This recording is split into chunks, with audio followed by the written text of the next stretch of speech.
परीक्षित पराशर जी गुजरात से। राधा वल्लभ श्री हरिवंश महाराज जी। महाराज जी, क्या नाम जप करते समय जीव से करें और मन कहीं भागे या कहीं जाए तो क्या वो समान फल प्रदान करेगा? बिल्कुल प्रदान करेगा। आपका भाव ना हो, कहीं और हो, फिर भी आपको अगर अमृत पिला दिया जाए तो अमर हो ही जाओगे ना, या आग छुआ दिया जाए तो जली जाओगे ना। जान के छुओ, अनजान में छुओ, धोखे से छू जा, कैसे भी आग जला देगी, क्योंकि उसमें एक शक्ति है, दाहिका। ऐसे ही भाव कुभाव अनख आलसहु, नाम जपत मंगल दिशि दशहु। क्यों? क्योंकि नाम में तारण शक्ति है, नाम में महासुख शक्ति है। आप भाव से जपो, कुभाव से जपो, बिल्कुल श्रद्धा न हो, लेकिन जपो, आपका परम मंगल हो जाएगा, परम आनंद हो जाएगा। अच्छा, आज मन भाग के जा रहा है, कल यही नाम मीठा लगने लगेगा। जैसे आप 5 मिनट भजन करने लगे और उस 5 मिनट में कोई आके आपसे बात करे तो आपको गुस्सा लगने लगेगी। यार 5 मिनट तो भजन करने के लिए बैठता हूं, उसमें मतलब 5 मिनट मन ने पकड़ लिया, पकड़ाओ इसको धीरे से। 10 मिनट पकड़ाओ, 15 मिनट पकड़ाओ, 50 मिनट पकड़ाओ, फिर धीरे धीरे 24 घंटा पकड़ा दो। मन कहीं भी जाए चिंता मत करो। अभी प्रारंभ में मन की यही दशा होती है, पर एक दिन मन पंग हो जाएगा, एक दिन यही नाम मन को डुबो देगा, देख लेना। अपने लोग तो इसी मार्ग में चले ना, इसलिए पूरे जीवन की बात करें। अभी चिंता मत करो। अगर अभी इसको देखोगे कि मन नहीं लगता तो उसका फल क्या मिलेगा, फिर फल नहीं मिलेगा तो क्यों जपूं, तो वैसे ही मन नहीं लग रहा है और भजन में और त्रुटि हो जाएगी। नाम में मन लगे ना लगे, नाम बराबर फल देता है। अपवित्र हो या पवित्र हो, भाव हो या कुभाव हो, देखो इसका परिणाम देखो। पुत्र के बहाने पुकारा नारायण तो भगवान के पार्षद आ गए और परम पद की तैयारी हो गई।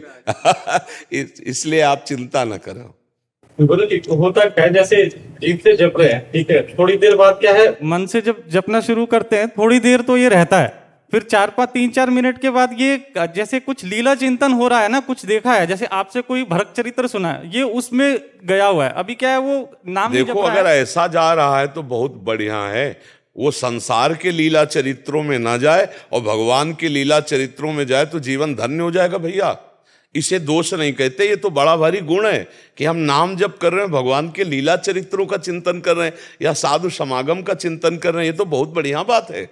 हम तो विरोध उसका भी नहीं करते कि जो नाम जप करके संसारिक चिंतन कर रहे हैं तो भैया तू कर नाम जप, इन प्रकार कर, वो मंगल ही करेगा तुम्हारा। मंगल भवन का नाम है। फिर आप तो लीला चिंतन की बात करते हैं। थोड़ी देर बाद क्या फिर ये लगता है क्यों ना जीव से दोबारा जपना शुरू करूं इसको। जी हाँ, हाँ बिल्कुल कीजिए। भाग गया, इसको पकड़ के लाना। हाँ, लेकिन मुझे लगता है अगर भगवान का चिंतन कर रहा है, कोई भक्त का चिंतन कर रहा है, तो उसे घसीटने की जरूरत नहीं है। नाम जब करते हुए और डूबने दो तो पवित्र हो जाएगा, बहुत जल्दी पवित्र हो जाएगा। भगवान और भगवान का जो भक्त है उसके चिंतन से सुमिरन नाम पवित्र दरस परस अगनाश। जो भी उन संतों का या भगवंत का चिंतन करते हैं तो हमारा मन मलिन जो होता है वो निर्मल होने लगता है। अगनाश, अग माने पाप, मलिनता, इसका नाश होने लगता है। और जैसे जैसे मन निर्मल होगा तो फिर स्वयं मन जप करने लगता है, और जब मन जप करने लगता है तो उसका प्रमाण मिलता है, फिर आंखों से आंसू टपकने लगते हैं। जब मन से भजन होता है ना, वो आनंद आता है, तो फिर रोना आता है कि प्रभु आप हम पर कितने कृपालु हो। नाथ, मुझ जैसे अधम को आप इतनी उच्च कोटि की अवस्था दे रहे, आप नाम जप करवा रहे, आप लीला चिंतन करवा रहे, कितनी कृपा है। फिर उसके अंदर रुदन, और यही भगवत प्राप्ति का आगे मार्ग खुल जाता है। रुदु सुशरम राजन कृष्ण दर्शन लालसा। जहाँ रोना शुरू हुआ तो लालसा प्रकट हो जाती भगवान के मिलन की, और जहाँ आर्त भाव से पुकारा तो भगवान कृपा करके फिर मिल जाते हैं। बहुत सही मार्ग में चलते। कोई नशा तो नहीं करते, हाँ, कोई गंदी क्रिया आसपास, बस इतना तुम मेड़ बांधते रहो, और फिर आगे का मार्ग। नाम जापक को ये ध्यान रखना चाहिए, कुत्सितवाद विकारें परधन सुनसिख मंद परती बंचु, इनसे बचना चाहिए। कुत्सितवाद, गंदी बातें ना देखना चाहिए, ना सुनना चाहिए, ना बोलना चाहिए, तभी नाम सिद्ध होता है। गुरुजी, जैसे कुछ समय तो क्या हुआ, शुरू से जब करना शुरू किया ना, तो पहले तो पुराने विचार आते थे। उसके बाद क्या है, क्योंकि अब बहुत कुछ देखना बंद करके सिर्फ सत्संग और जैसे भक्त चरित्र देखते हैं ना, तो अब क्या वो आता है बीच में। बहुत सुंदर। वो तो निषेध नहीं, वो तो निषेध, अपने मार्ग की बात निषेध नहीं। कुत्सित, देखो शब्द पर जाओ, कुत्सित जो गलत बातें हैं, जो हमें प्रभु से विमुख करने वाली, वो हमें सुनना नहीं, वो हमें बोलना नहीं, वो हमें देखना नहीं। और विकारें जैसे काम, क्रोध, लोभ, मद, मत्सर, ये विकार, इनके फंसाव में न फंसे। परधन, दूसरे का धन हम किसी तरह ना चुराएं, ना अपहरण करें, ना स्वत्व छीने, और दूसरे की माता बहनों की तरफ हमारा गंदा भाव ना हो। और नाम जप करें तो बहुत जल्दी, जैसे आप कह रहे हैं ना, ये उन्नति के लक्षण है, ये अध्यात्म की उन्नति के लक्षण है। बस चुप रहना, गर्व मत करना, अपनी स्थिति किसी से मत बताना, आगे बढ़ते जाओगे। ठीक है, ये विकार आते रहते हैं, सब चले जाएंगे सब। अगर ये ना जाते तो फिर संत महात्मा आगे कैसे बढ़ते?